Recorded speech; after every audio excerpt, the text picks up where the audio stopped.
Okay, taking the blue coil that's in bag 8 and the little rice grain light bulb and the NPN power output transistor.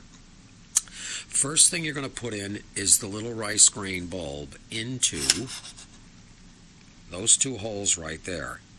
Then you're going to take the coil and it's going to share, the left-hand connection of the coil is going to share the same hole that one of the wires of the bulb goes into, and the other side of the coil is going to go through and eventually going to solder to the input terminal, the first terminal of the regulator here.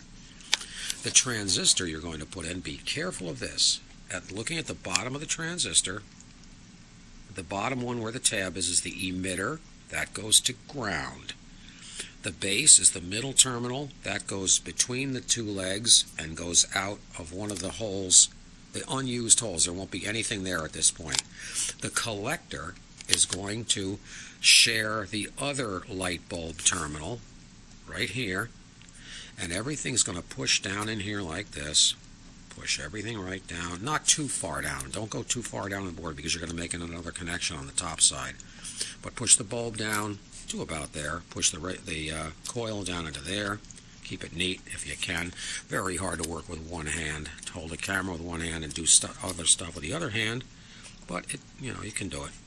Get them about in that position right there. See if I can get a bird's eye view of this thing. So there you go right there.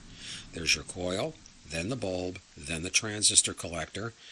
The emitter of the transistor goes to ground and the base goes into either one of those two blank holes that have nothing else in them at this point. And then solder up all your connections. Clip all the wires short, and I'll show that in the next video. It clipped and installed. I'll show it in the next video. And then we'll go on to the third part. Okay, hang on.